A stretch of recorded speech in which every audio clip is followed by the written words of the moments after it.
అదే RTV app వార్తల్ని క్షణాల్లో చదివే అవకాశం ఉంటుంది. ఒక న్యూస్ పేపర్, ఒక టెలివిజన్ ఛానల్ మీ చేతుల్లో ఎప్పుడూ ఉంటాయి. పాస్టర్ ప్రగడాల ప్రవీణ్ మృతితో ఇక్కడంతా కూడా రాజారెడ్డి వీధి, ఆయన స్వగ్రామమైనటువంటి కడప నగరం రాజారెడ్డి వీధి. ఇదే ప్రాంతంలో ఆయన చిన్నతనంలో బాల్యంలో ఇక్కడే అందరి చిన్నారులు ఏదైతే ఆటాడుకుంటూ ఉన్నారో అదేవిధంగా తను కూడా ఆడుతూ పాడుతూ ఇదే దారి గుండా సిఎస్ఐ స్కూల్ ఏదైతే సిఎస్ఐ స్కూల్లో 1వ తరగతి నుంచి 10వ తరగతి కూడా విద్యను అభ్యసించారు. ఈ వీధిలోనే అంటే పిల్లలతో కలిసి ఆడుకునేటువంటి ప్రవీణ్ పగడాల ఇక్కడ లేడన్నటువంటి విషయాన్ని కూడా ఇక్కడ జీర్ణించుకోలేని పరిస్థితి ప్రధానంగా కనిపిస్తుంది. ప్రస్తుతం మనం చూడొచ్చు ఇదే వీధిలో ఆయన ఇల్లు ఏదైతే గతంలో ఒక చిన్న ఇల్లు ఉండేది, ఆ ఇంటిని మాడిఫై చేశారు ఇటీవల కాలంలో. మనం చూస్తున్నాం ఇక్కడ ప్రధానంగా ఆయన ఇంటి వద్దకు వెళ్దాం, ఆయన ఇంటి వద్దకు వెళ్ళి చూద్దాం. ఇది ఈ ప్రవీణ్ పగడాల ఇల్లు. చూడండి, మనం గమనించవచ్చు మొన్నటి వరకు కూడా అంటే కొద్ది రోజుల వరకు కూడా వాళ్ళ అమ్మ అంటే వాళ్ళ తల్లి మరియమ్మ ఇక్కడే ఉండేది, అంటే ఈ ఇంట్లోనే ఉండేది. అయితే ఆమె ఆరోగ్యం బాగలేకపోవడంతో ఒక్కసారిగా కూడా ఆమెను తీసుకెళ్లారు. 10 రోజుల కిందట ఇక్కడికి వచ్చాడు. 10 రోజుల కిందటకి ఇక్కడికి వచ్చి తన తల్లి ఆరోగ్యం బాగలేకపోవడంతో కూడా ఇక్కడికి రావడం జరిగింది. ఇక్కడికి వచ్చిన తర్వాత కూడా ఆయన తన తల్లిని తీసుకెళ్లారు. ఆ తర్వాత ఇక్కడి నుంచి మళ్ళా ఆ తర్వాత ఆయన చనిపోయాడన్నటువంటి విషయాన్ని కూడా ఒక రకంగా జీర్ణించుకోలేకపోతున్నాం అన్నటువంటి విషయాన్ని కూడా చెప్తున్నారు. మనం గమనించవచ్చు శ్రీమతి అండ్ శ్రీ పీటర్ అంటే సియోన్పురం, ఇది సియోన్పురం అంటే రాజారెడ్డి వీధిలో ఉన్నటువంటి సియోన్పురం. ఇక్కడ వాళ్ళ తల్లి పేరు కూడా శ్రీమతి పి మేరీ మాన్సన్స్ సియోన్పురం అంటూ కూడా ఇక్కడ రాయటం జరిగింది. ఇదే ప్రాంతంలో, ఈ ప్రాంతంలో అంటే గతంలో ఇవి ఒక చిన్నపాటి ఇల్లు అయ్యి ఉండేటివి. అయితే ఈ నేపథ్యంలో కూడా ఒక రకంగా ఏదైతే ఇంటి దగ్గర కూడా చుట్టూ బంధువులు ఉన్నారు, ఎవరు కూడా ఒక రకంగా ఆయన చనిపోయాడన్నటువంటి విషయాన్ని కూడా జీర్ణించుకోలేని పరిస్థితి ప్రధానంగా కనిపిస్తుంది. అయితే ఈ వీధిలో ప్రధానంగా ఎక్కడైతే తన స్నేహితులు కావచ్చు, అదేవిధంగా ఇతరత్ర ఎవరైతే ఉన్నారో వారంతా కూడా ఇప్పటికే సుదూర ప్రాంతాల్లో ఉద్యోగస్తులుగా ఉన్నారు. అయితే బాల్యంలో ఏదైతే చిన్నతనంలో కూడా ఆయన ఈ ప్రాంతంలోనే అందరు చిన్నారులతో కలిసి ఆడుకునేవాడు. అదేవిధంగా ఏదైతే తను ఇంటర్మీడియట్ విద్యను కూడా ఇక్కడే విద్యను అభ్యసించి ఆ తర్వాత కొంత కాలక్రమేణా జరిగినటువంటి నేపథ్యంలో కూడా ఆయన ఒక్కసారిగా కూడా ఆయన ఇక్కడి నుంచి నేరుగా హైదరాబాద్కు వెళ్ళారు. హైదరాబాద్లో సెటిల్ కావడం జరిగింది. అయితే చిన్నతనం నుంచి కూడా ఆయన మతం పైన కూడా మంచి విశ్వాసం ఉంది, మతం పైన కూడా మక్కువ పెంచుకున్నారు. మతం అంటే చిన్నప్పటి నుంచి కూడా అంటే ఒక రకంగా చిన్నప్పటి నుంచి కూడా మతం పైన ఎంతో మక్కువ పెంచుకున్నటువంటి పాస్టర్ ప్రవీణ్ అంటే బాల్యం ఎలా గడిచింది అసలు అన్నటువంటి విషయం ఇక్కడ స్థానికంగా ఒక మహిళ ఉన్నారు, ఆమెను అడిగి తెలుసుకునే ప్రయత్నం చేద్దాం. అసలు ఆమెకు ప్రవీణ్ ప్రకాష్ ఎలా తెలుసు ఏంటన్నటువంటి విషయం ఆమెను అడిగి తెలుసుకుంది. అమ్మ, ఇట్లా మీకు ప్రవీణ్ ప్రకాష్ ఎట్లా తెలుసు? ఇక్కడ ఉన్నిలా వాళ్ళ అమ్మ వాళ్ళ ఫ్యామిలీ ఇక్కడ ఉన్నది కదా, అప్పటి నుంచి మేము చూసినాము ఆ బాబును. చూసినాము, మళ్ళీ వచ్చి వాళ్ళ అమ్మకు బాగలేకుంటే వచ్చి కూడా మమ్మల్ని పలకరించిపోయినాడు. బాగున్నామంటే బాగున్నాం నాయన, మీరు బాగున్నారంటే బాగుండా అక్క అన్నాడు. అది ఒక్కటి చూసినాం. చిన్నతనంలో తెలియదు, మేము మధ్యలో వచ్చిన వాళ్ళం. చిన్నతనంలో మేము చూడాల, పెద్ద అయిన తర్వాతనే చూసినాం. అంటే ఇటీవల కాలంలో మీరు ఎప్పుడు చూశారు ప్రవీణ్ గారు? పాస్టర్ ప్రవీణ్ గారిని ఎప్పుడు చూశారు ఇటీవల కాలంలో? ఒక 10 రోజులు పైన అయిపోయింది ఆ బాబు ఇక్కడ. 10 రోజులు వచ్చినాడు. ఏనాయన అమ్మ బాగుందా అని అడిగినాము. అమ్మకు బాగలేదక్క, నేను ఊరికి ఇల్లు చూసిపోదామని వచ్చిన అక్క అన్నాడు. అంతే, అది ఒక్కటి తెలుసు. అంటే ఎలా ఉండేవాడు వీధిలో? ఉండేవాడు బాగా అందరితో బాగా మాట్లాడేవాడు, బాగా సంతోషంగా అన్ని మాట్లాడేవాడు, బాగా ఉండేవాడు. ఆయన మంచితనంగా ఉండేవాడు. అంటే సేవా కార్యక్రమాలు కూడా చేస్తా ఉంటారు. సేవ చేస్తానా, దేవుడి సేవ చేస్తానా అక్క అనేది తెలుసు మాకు. బాగున్నాడు, అందరికి మంచితనంగా ఉన్నాడు. మాకైతే ఆ బాబు అయితే ఎప్పుడు కూడా పలకరిస్తే పలికేవాడే, లేకుంటే లే ఇంకమ్మని ఆయన పాటికి ఆయన పోతాడు వాళ్ళ అమ్మని చూసి. అంతే, అంతవరకు ఎవరితో ఏ ఇబ్బందులు లేవు ఆయనకు. వాళ్ళ అమ్మని ఏమైనా చూసారా? వాళ్ళ అమ్మ ఎక్కడే ఉండింది కదా డ్యూటీ చేసుకుంటా. వాళ్ళ అమ్మ ఎలా ఉండేది? వాళ్ళ అమ్మ బాగానే ఉండింది. మరి ఆమె పేరేం పేరమ్మా? మరేమ్మా. ఆమె ఏం పని చేసేదమ్మా? ఆమె ఏ ఆసుపత్రి ఆడక పశువుల హాస్పిటల్ పనిచేస్తుంది. అంటే వాళ్ళ నాన్న ఏం చేసేవారు? వాళ్ళ నాయన నాకు తెలియదు. సో ఇంకొక వృద్ధ మహిళ ఉన్నారు, ఏదైతే బాల్యం నుంచి కూడా ఆయన గురించి అన్ని విషయాలు ఆ వృద్ధ మహిళకు తెలుసు అంటున్నారు. ఆమెను అడిగి తెలుసుకునే ప్రయత్నం చేద్దాం. అసలు అమ్మ చెప్పండి, అసలు ప్రవీణ్ ప్రకాష్ ఎట్లా తెలుసు మీకు? చిన్నతనం నుంచే తెలుసా? చిన్నతనం అంటే సుమారుగా పిల్లలు అయినాకనే మేము ఇంట్లోకి వచ్చినాక తెలుసు. చూసి ఎప్పుడన్నా బడి స్కూల్కి కింద పోతుంటే చూస్తాను, ఎవరితో మాట్లాడరు, ఏం చేయరు. వాళ్ళ పాటుకోవాలి, వాళ్ళ పనులు వాళ్ళు చేసుకుంటా, మా పనులు మేము చేసుకుంటా ఉంటాను. అంటే మీకేమన్నా బంధువులు అవుతారా వాళ్ళు ఏమన్నా? ఆహా మాకేమో అంటే ప్రవీణ్ ప్రకాష్ వాళ్ళ అమ్మ పేరు ప్రవీణ్, పగడాల ప్రవీణ్. పగడాల ప్రవీణ్ వాళ్ళ అమ్మ పేరు మేరమ్మ. మీరేమ్మా ఏం పని చేసేదమ్మా ఆమె? పసరాసుపత్రిలో పనిచేస్తాను, క్లర్క్గా చేస్తానండి.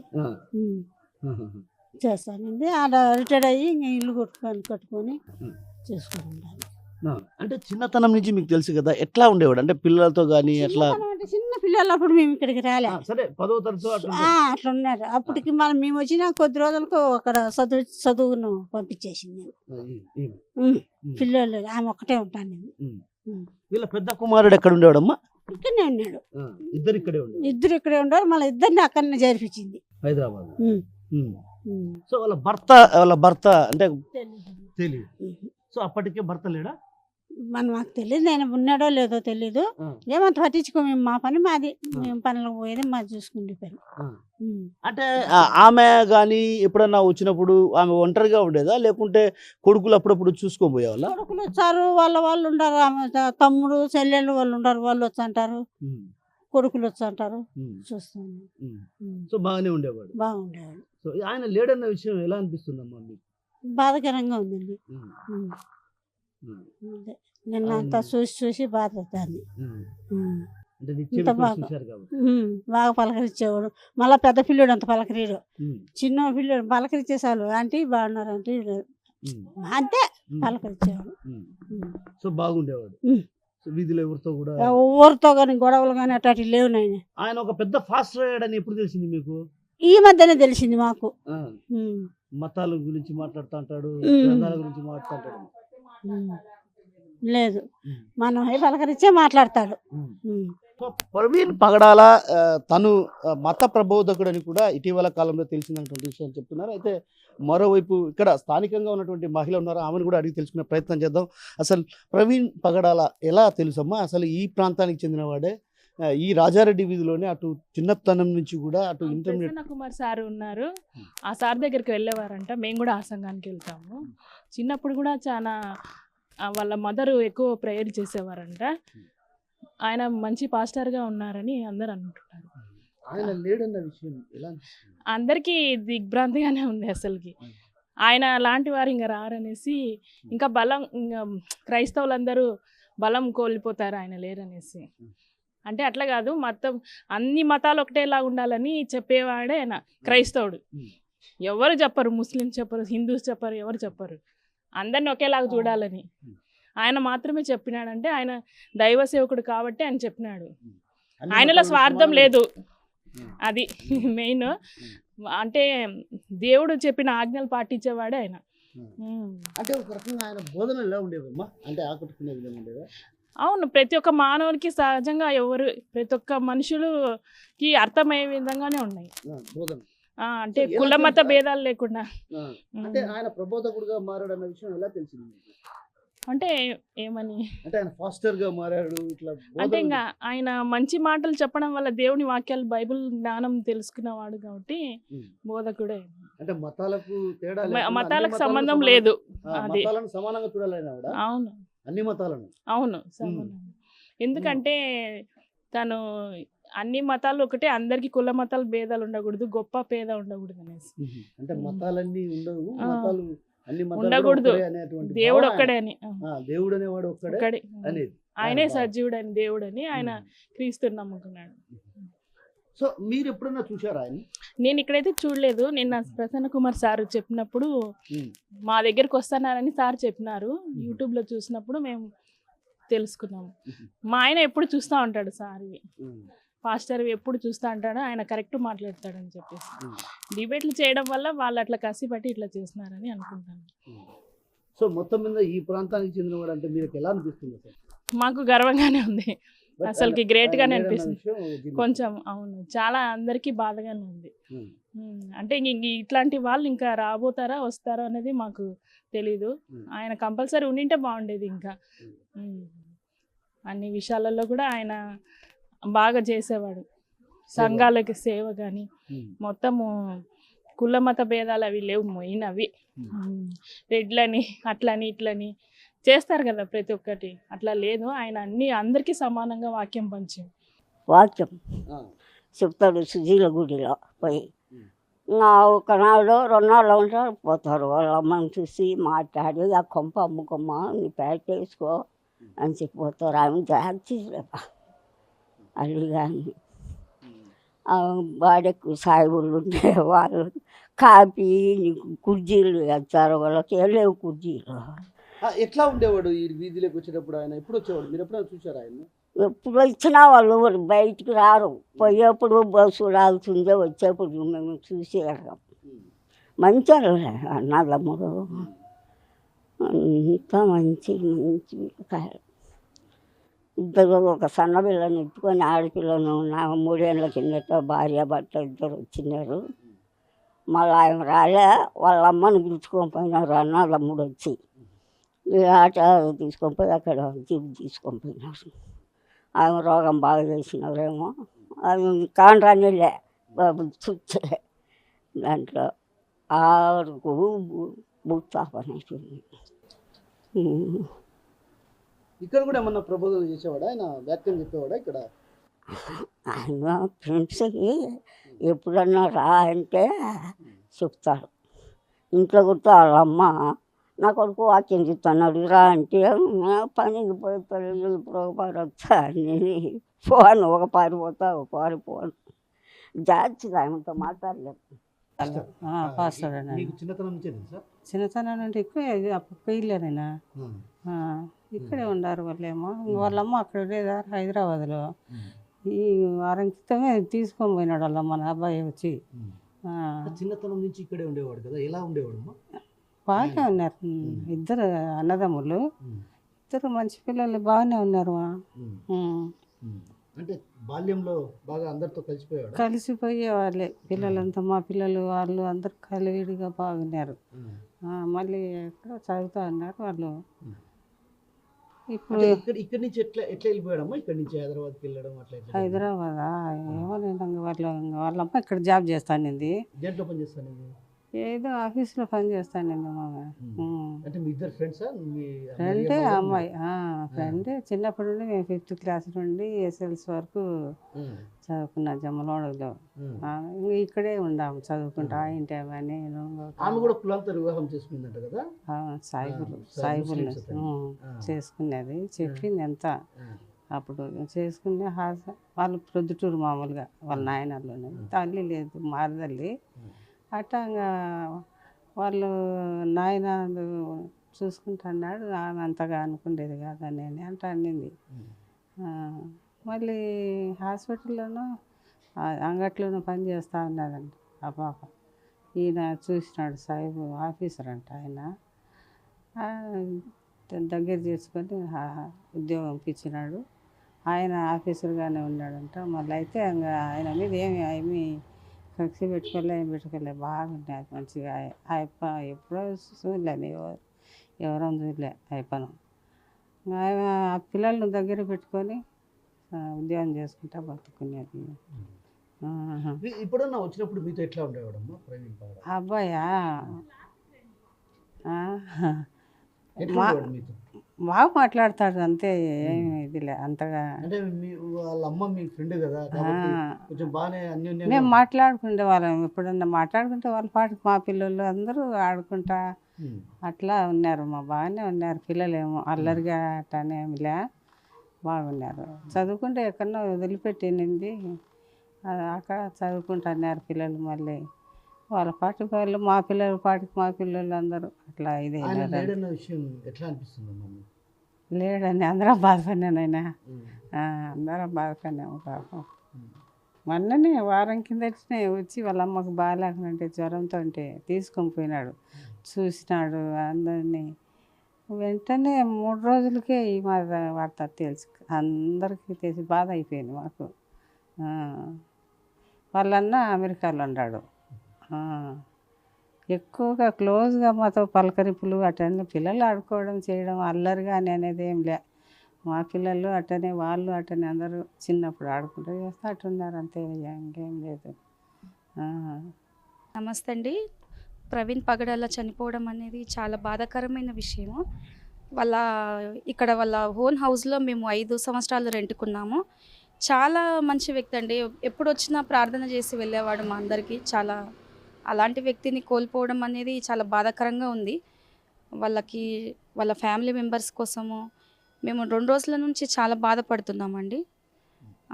మీకు 5 ఏళ్ల నుంచి ఉన్నారంటున్నారు కదా, ఎప్పుడైనా మీరు ఆయన వచ్చినప్పుడు కానీ అట్లా చూసారా? తను ఎప్పుడూ మా ఇంటి దగ్గరికి వచ్చి ప్రార్థన చేసేవాడు మా కుటుంబం కోసము. ఈవెన్ మా విషయంలో వ్యక్తిపరంగా కూడా తను చాలా ఏదన్నా ఫోన్ చేసి హెల్త్ బాగాలేదన్నా కూడా తను మాకు ఫోన్ చేసి ప్రార్థన చేసేవాడు. చాలా మంచి వ్యక్తి. తను కోల్పోవడం అనేది చాలా బాధాకరమైన విషయం ఇదైతే చెప్పడానికి మాత్రము. అంటే మీతో ఎట్లా ఉండేవాడు? అంటే బాగా మాట్లాడుతూ ఉండడా మీతో? ఎప్పుడు వచ్చినా కూడా కనీసం మాట్లాడి ప్రార్థన చేసి మాత్రం వెళ్ళేవాడు. అది మాత్రం బయట నుంచి వచ్చి మాట్లాడి వెళ్ళేవాడు. వాళ్ళ తల్లిగారు అన్నటువంటి మరియమ్మ ఓనరు మాకు బాగా మంచి వ్యక్తి, చాలా మంచి ఆమె. తను ఎలా ఉందో ఇలాంటి సిచ్యువేషన్లో మేమైతే చూడలేకపోతున్నాము. చాలా మంచి వ్యక్తి ప్రవీణ్ పగడాల అనే వ్యక్తి. అదైతే నేను బాగా చెప్పగలుగుతాను. ఆయన కోల్పోవడం అనేది ఎంతోమంది బాధపడుతున్నారు, మేమే కాదు ఎంతోమంది. క్రైస్తవులకు తను చేసినటువంటి ఇది ప్రతి ఒక్కరు గుర్తించాలి. తన మరణం అనేది అది హత్యనా లేకుంటే తనది యాక్సిడెంట్ అనేది మాకు ఇంతవరకు తెలియదు. అదే కావాల్సింది మెయిన్. ఎందుకంటే ఈరోజు ఒక క్రైస్తవుడు చనిపోయిందంటే రేపు ఇంకా ఎన్నో జరుగుతాయి. దీనికి కావాల్సింది న్యాయం. ఆ న్యాయం అనేది ఖచ్చితంగా జరిపిస్తే బాగుంటుందని నా మనవి, అంతే. పగడాల ఒక రకంగా మత ప్రబోధకుడే కాదు, మతాన్ని చిన్నతనం నుంచి కూడా కునికి తెచ్చుకున్నటువంటి నేపథ్యం. అయితే ఆ నేపథ్యంలోనే ఆయన మత ప్రబోధనలు కూడా ఎలా ఉండేవంటే ఆకట్టుకునేవి. మతాలను కించపరిచే విధంగా కూడా ఏనాడు కూడా ఆయన వ్యాఖ్యలు చేయలేదు. సర్వ మతాలు ఒకటే అన్నటువంటి భావన ఆ భావన అటు వ్యక్తం చేస్తూనే ప్రబోధనలు ఉండేవి. అదేవిధంగా ఆయన చేసిన బోధనలో కూడా ఎక్కడ కుల మతాల పైన కూడా విమర్శలు చేసినటువంటి సందర్భాలు లేవు. ఆయన అందరినీ ఆకట్టుకునే దిశగానే అడుగులు వేశారే తప్ప ఎక్కడా కూడా ఇలాంటి చర్యలు చేయలేదు. అయితే ఈ నేపథ్యంలో ఆయన అనుమానాస్పద మృతికి కారణం ఎవరు ఏంటన్నటువంటి విషయం పైన కూడా అటు ఆరా తీయాల్సిన అవసరం ఎంతైనా ఉంది. రాజారెడ్డి వీధి అంటే ఇక్కడ పుట్టి పెరిగాడు కాబట్టి ఈ ప్రాంతంలో శోక సముద్రంతో మునిగిపోయినటువంటి పరిస్థితి అన్నటువంటి భావన అటు వ్యక్తం చేస్తున్నారు. మొత్తం మీద ఏదైతే ఆయన మత ప్రబోధనలతో పాటు అటు ఈ ప్రాంతంలో కలియదిరిగాడు. మనం ఇప్పుడు చూస్తున్నాం ఇక్కడంతా కూడా ఈ రహదారి గుండానే ఆయన వెళ్ళేవాడు, స్కూల్కి వెళ్ళేవాడు, కాలేజీకి వెళ్ళేవాడు. ఈ రహదారి గుండానే ఆయన అంటే బాల్యంలో కూడా అంటే ఈ ప్రాంతంలో ఒకప్పుడు చిన్న అంటే ఈ ఇల్లు చిన్న చిన్నవిగా ఉండేవి. ఈ ప్రాంతంలో ఉన్నటువంటి వారితో కూడా అటు చిన్నతనంలో ఆడుకునేవాడు. అయితే చిన్నతనం నుంచి కూడా చూసినటువంటి మహిళ ఏం చెప్తుందంటే అసలు ప్రవీణ్ పగడాల అనే వ్యక్తి ఎవరితో కూడా అంటే అందరితో కూడా వీధిలో తను ఇక్కడికి వస్తే మాత్రం ఖచ్చితంగా హైదరాబాద్ నుంచి ఇక్కడికి వస్తే మాత్రం ఖచ్చితంగా ఇక్కడ అందరితో మాట్లాడేవాడు. మాట్లాడి ప్రతి ఒక్కరిని ప్రేమ ఆప్యాయత అనురాగాలను పంచుతూ కూడా ఒక రకంగా ఇక్కడి నుంచి వెళ్ళేవాడు. తన తల్లికి బాగలేకపోవడంతో ఇటీవల కాలంలో ఆయన ఒక్కసారిగా ఇక్కడికి రావడం జరిగింది. వచ్చిన అనంతరం కూడా ఆయన వీరందరినీ ఏదైతే ఇక్కడ ఉన్నటువంటి చుట్టుపక్కల ఉన్నటువంటి వారందరినీ కూడా పలకరించి వెళ్ళేవాడు అన్నటువంటి భావన వ్యక్తం చేస్తున్నారు. ఇది మనం చూడొచ్చు ప్రధానంగా విజువల్స్లో. అంటే ఈ రహదారి సియోన్పురం అంటారు ఇక్కడ. ఇది రాజారెడ్డి వీధికి సంబంధించినటువంటి ప్రాంతం. ఈ రాజారెడ్డి వీధిలో ఒక సియోన్పురం అంటే క్రిస్టియన్స్ ఎక్కువగా ఉన్నటువంటి క్రిస్టియన్ మతానికి సంబంధించినటువంటి వారు ఎక్కువగా ఈ ప్రాంతంలో ఉంటారు. ఈ ప్రాంతంలో ఎక్కువగా ఉండటం వల్ల తను కూడా చిన్నతనం నుంచి ఏదైతే 1వ తరగతి నుంచి కూడా 10వ తరగతి కూడా విద్యాభ్యాసాన్ని అభ్యసించినప్పటికీ కూడా అంటే సిఎస్ఐ స్కూల్లో చదువుకున్నాడు. ఆ చదువుకున్న నేపథ్యంలో కూడా అటు బాల్యంలో కూడా తను మతం పైన మక్కువ పెంచుకున్నాడు. ఆ మతంతో మక్కువ పెంచుకోవడంతో పాటు ఏదైతే అధ్యయనం చేసేవాడు అంటే మతాల గురించి అధ్యయనం చేసేవాడు. గతంలో మతాలు కులాలు అనేటివి లేవు అన్నటువంటి భావన ఆయన వ్యక్తం చేశాడు. అదేవిధంగా ఒకరే దేవుడు అన్నటువంటి భావన అతను వ్యక్తం చేసినటువంటి పరిస్థితి. అలాంటి పరిస్థితి నేపథ్యంలో ఒక్కసారిగా ప్రవీణ్ పగడాల ఇక్కడ లేడన్నటువంటి విషయాన్ని కూడా అటు జీర్ణించుకోలేకపోతున్నాం. ఏవైతే ఇక్కడ ఎవరైనా స్నేహితులు ఉన్నారంటే వారంతా కూడా సుదూర ప్రాంతాల్లో ఉన్నారు. వారంతా కూడా ఆయనకు సంబంధించినటువంటి ఆయన సోదరుడు కూడా ఇక్కడ లేని పరిస్థితి. తల్లి అదేవిధంగా సోదరుడు అంటే ఇటీవల కాలంలో తల్లి అనారోగ్యంగా కారణంగా హైదరాబాద్లో ఉంది. ఆయన కుమారుడు కూడా ఏదైతే పెద్ద కొడుకు అంటే మరియమ్మ పెద్ద కొడుకు కూడా హైదరాబాద్లోనే ఉన్నారు. ఇక సన్నిహితులు కావచ్చు, స్నేహితులు కావచ్చు, వారంతా కూడా సుదూర ప్రాంతాల్లో వారి వారి విధులలో ఉన్నటువంటి పరిస్థితి. అయితే ఇక్కడ స్థానికంగా ఉన్నటువంటి మహిళలు మాత్రం ఏం చెప్తున్నారంటే చిన్నతనం నుంచి కూడా చాలా బాగా ఉండేవాడు, చనువుగా ఉండేవాడు. పెద్ద అబ్బాయి మాత్రం కొంత ఎవరితోనూ వీధిలో మాట్లాడేవాడుగా, చిన్న అబ్బాయి మాత్రం అందరినీ ఆప్యాయంగా పలకరించేవాడు. అలాంటి వ్యక్తికి లేడనటువంటి విషయాన్ని కూడా జీర్ణించుకోలేకపోతున్నాం. దేవుడు ఎందుకు ఆయన్ను ఇలా తీసుకెళ్లాడో అర్థం కాని పరిస్థితి. ఈ విషయం పైన ఏదైతే ఇప్పటికే రాజారెడ్డి వీధి ఒక రకంగా శోక సముద్రంలో మునిగిపోయిన పరిస్థితే కనిపిస్తుందని, మనం నిర్మానుష్యమైనటువంటి వాతావరణం కనిపిస్తుందంటే ఖచ్చితంగా ఆయన లేడనటువంటి విషయాన్ని ఇక్కడ జీర్ణించుకోలేని పరిస్థితి ప్రధానంగా కనిపిస్తుంది. ఈ నేపథ్యంలోనే ప్రవీణ్ పగడాల జరిగినటువంటి ఘటన పైన కూడా అటు రాష్ట్ర ప్రభుత్వం పూర్తి స్థాయిలో విచారించి చర్యలు తీసుకోవాల్సినటువంటి అవసరం ఎంతైనా ఉందన్నటువంటి విషయాన్ని ఇక్కడ ఉన్నటువంటి ఈ స్థానికంగా ఉన్నటువంటి ప్రవీణ్ పగడాల నివసించినటువంటి ప్రాంతం నుంచి కూడా కోరుతున్నారు. అదేవిధంగా క్రైస్తవ సంఘాలు కూడా ఆ దిశగా చర్యలు తీసుకోవాల్సినటువంటి అవసరం ఎంతైనా ఉంది. రాష్ట్ర ప్రభుత్వం ఇప్పటికైనా వేగంగా స్పందించి ఫాస్టర్ ప్రవీణ్ పగడాలను హత్య చేశారా, లేకుంటే మరే ఇతర కారణాలు ఉన్నటువంటి కుట్ర కోణాన్ని బయటపెట్టాల్సినటువంటి అవసరం ఎంతైనా ఉన్నటువంటి వాదనలు కూడా అటు క్రిస్టియన్ మైనారిటీ వర్గాల నుంచి వినిపిస్తున్నాయి. ప్రవీణ్ పగడాల ఏదైతే నిన్న రాజమండ్రిలో మృతి చెందినటువంటి నేపథ్యం, ఈ నేపథ్యంలో కూడా ఆయన స్వగ్రామమైనటువంటి కడప నగరంలో ఉన్నటువంటి రాజారెడ్డి వీధిలో మనం అక్కడ ఉన్నటువంటి స్థానికుల ద్వారా అడిగి తెలుసుకున్నాం. కానీ ఆయన 1వ తరగతి నుంచి కూడా 10వ తరగతి వరకు ఏదైతే మనం ఉన్నటువంటి ఈ ప్రాంతంలోనే ఈ సిఎస్ఐ స్కూల్లో ఆయన 1వ తరగతి నుంచి 10వ తరగతి కూడా విద్యాభ్యాసాన్ని అభ్యసించారు. మనం చూడొచ్చు ప్రధానంగా విజువల్స్లో ఇది క్రిస్టియన్ మిషనరీకి సంబంధించినటువంటి విద్యా సంస్థ. ఇక్కడ ఆయన దాదాపు 1వ తరగతి నుంచి అంటే బాల్యం నుంచి అంటే 1వ తరగతి నుంచి 10వ తరగతి వరకు కూడా ఇక్కడే ఆయన చదువుకున్నారు. ఇక్కడే ఆయన అంటే ఈ గ్రౌండ్లోనే ఆయన ఆటపాటలతో ఎంతో ఆప్యాయంగా అంటే ఒక రకంగా పెరిగినటువంటి ప్రాంతం. ఒక రకంగా ఈ ప్రాంతంలో అంటే ఇది గ్రౌండ్ మనం చూసేటువంటి ఈ ప్రాంతం అంతా కూడా అవన్నీ కూడా తరగతి గదుల్లో నుంచి వచ్చిన తర్వాత ఈ ప్రాంతంలోనే ఆయన ఆడుకునేవారు. తన తోటి స్నేహితులు ఎవరైతే బాల్యంలో తనతో పాటు చదువుకున్నటువంటి వారితో కలిసి కూడా ఇక్కడ ఆడుకునేవారు. ఈ ప్లే గ్రౌండ్ అంటే ఒక రకంగా ప్రవీణ్ పగడాల ఇక్కడ అంటే విద్యార్థులతో కలిసి ఆడుకున్నటువంటి ప్రాంతం. మనం చూడొచ్చు ఇది క్రిస్టియన్ మైనారిటీకి సంబంధించినటువంటి విద్యా సంస్థ. ఈ విద్యా సంస్థలో ఆయన చదువుకున్నారు. అయితే చిన్నతనం నుంచి కూడా ఏదైతే తను చదువుతున్నటువంటి బాల్య దశ నుంచి కూడా క్రైస్తవ మతంపై ఆయన మమకారాన్ని, ప్రేమను పెంచుకున్నారు. తన తల్లి మరియమ్మ కావడంతో క్రిస్టియన్ మైనారిటీ సంస్థలోనే ఆయన్ను కూడా చదివించింది. అయితే ఆయన చదువుకున్న అనంతరం కూడా అంటే 1వ తరగతి నుంచి 10వ తరగతి వరకు చదువుకున్నాక ఇంటర్మీడియట్ విద్యను కూడా క్రైస్తవ మతానికి సంబంధించినటువంటి మరియాపురంలో కూడా చదివారన్నటువంటి ప్రచారం కూడా జోరుగా ఉంది. ఆయన ఇంటర్మీడియట్ ఎక్కడ చదువుకున్నారనే విషయం పైన స్పష్టత లేకపోయినప్పటికీ కూడా క్రిస్టియన్ మైనారిటీ సంస్థ అంటే ఈ ప్రాంతంలో అంటే తను నిత్యం స్నేహితులతో కలిసి తిరిగి ఆ తర్వాత సాయంత్రం ఇంటికి వెళ్ళారు. ఇక్కడ ఉన్నటువంటి సమీపాన కొద్ది దూరంలోనే తన తల్లి పనిచేస్తున్నటువంటి పశుసంవర్ధక శాఖ కార్యాలయం ఉంది. ఆ కార్యాలయం నుంచి తన బిడ్డల్ని ఇక్కడి నుంచి తీసుకెళ్లేది. బాల్యంలోనే ఆయన క్రైస్తవ మతాన్ని అంటే ఒక రకంగా మమకారం పెంచుకున్నారు. క్రైస్తవ మతం అంటే మనుషులంతా ఒక్కటే, మతాలన్నీ ఒక్కటే అన్నటువంటి భావన మొదటి నుంచి కూడా తనకు ఉంది అన్నటువంటి భావన ఇక్కడ ఉన్నటువంటి ఈ ప్రాంత వాసుల్లో వ్యక్తమవుతుంది. అయితే ఇక్కడ ఉన్నటువంటి ఉపాధ్యాయులు ఎవరు కూడా అప్పట్లో అంటే ఆయన చదువుకున్న రోజుల్లో పనిచేసినటువంటి ఉపాధ్యాయులు అందుబాటులో లేరు. కాబట్టి వారంతా కూడా రిటైర్డ్ అయినటువంటి పరిస్థితి. అందువల్ల ఇక్కడ ఉపాధ్యాయులతో మాట్లాడించకపోతున్నాం. స్థానికులు మాత్రం ఖచ్చితంగా ప్రవీణ్ పగడాల ఖచ్చితంగా ఇది ముమ్మాటికి హత్య. ఆయన జరిగినటువంటి అన్యాయం మరే క్రైస్తవులకు జరగకూడదు అన్నటువంటి భావన వ్యక్తం చేస్తున్నారు. అదేవిధంగా ఆ దిశగా కూడా అడుగులు వేయాలన్నటువంటి భావన క్రైస్తవ సంఘాలు కూడా డిమాండ్ చేస్తున్నాయి. కెమెరా పర్సన్ హరితో కిషోర్, RTV కడప నుంచి. మరిన్ని వీడియోస్ కోసం ఛానల్ ని సబ్స్క్రైబ్ చేయండి. లేటెస్ట్ అప్డేట్స్ కోసం వాట్సాప్ ఛానల్ ని ఫాలో చేయండి. అండ్ లింక్ డిస్క్రిప్షన్ లో ఉంది.